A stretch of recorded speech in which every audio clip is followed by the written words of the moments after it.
Alright, in this video we'll spend a day at the park geocaching. So what we'll do here is we'll load up the Oregon with geocache data. So I need to hook this up via USB and transfer the data onto the device. Now there's two ways of doing it, and I'll show you how.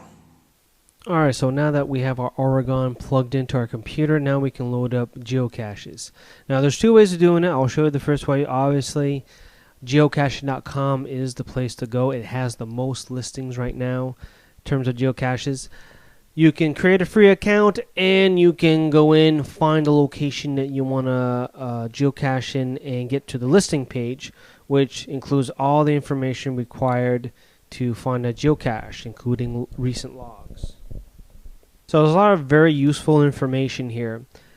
Now, as a basic member, you can only download the title, which is right here, the GC code, which is right here at the top, and the difficulty and the coordinates. You would have to pay an additional $30 a year to be able to download the entire contents page or the listing page. Now, the easiest way to download the information onto your GPS is to click here, Send to My GPS button. Click on that, we get the pop-up, and it found our Oregon. We're just going to write, that has written the GPX file to our device. And we can do this for how many GPXs we want. Obviously, the premium membership does have some benefits. You can bulk load as a GPX file, and etc. The other way is to use OpenCaching, which is Garmin's geocache listing website. Here we have the series page. Let's say we're going to a park and there is a series challenge available. We can go to our series page right here, read up about it, download any additional files, and below here we see all the geocaches that are part of the series. So we have two buttons: send directly to GPS or download to a GPX file.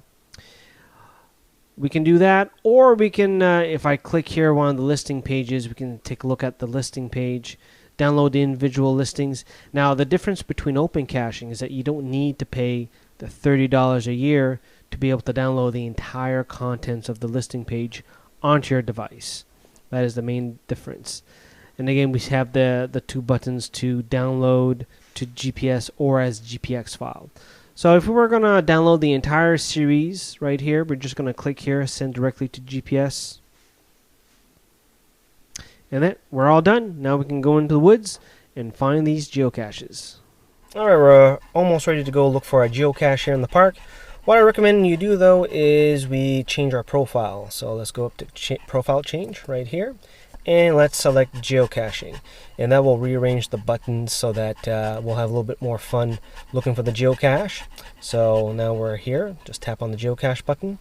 We have a couple options here. We can find a geocache, show the geocaches that we found, any chirp details, and also we can filter if we have a whole bunch loaded on. So let's do find a geocache, and this will sort from nearest to furthest. So let's take the top one, and there it is. If you want to read up more about the details, we can hit the title, and I will load up the cache details if we're a premium member on Geocachecom or just a regular member on OpenCaching. So once we're ready to go, we hit go, and we have our line of sight arrow here, and we can also flip back to the compass page, which is a little bit more convenient. And then again, we can always tap on the title to read more about it, or we can go back, hit the geocache icon, and we can see the description, recent logs, hints, details, log our attempt, find another, show found. So let's try to get to the geocache and log it. So here we are, pretty much as on top of the geocache,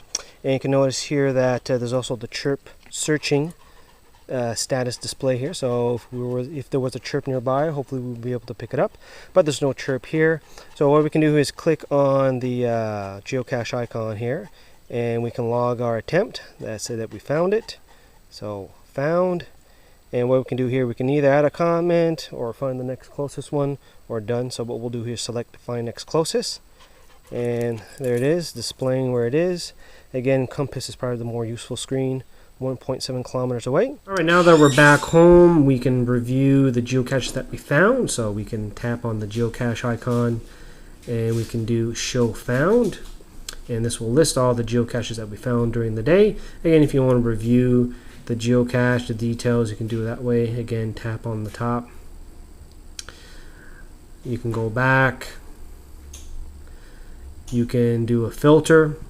You can go by cache types, traditional, multi, puzzles, events, CETO, earth caches, where I go, virtuals, cache sizes, got micro all the way to large, difficulty, terrain rating. You can also filter any unattempted, did not find, or found. So you can do that. So you have a lot of features that you can do.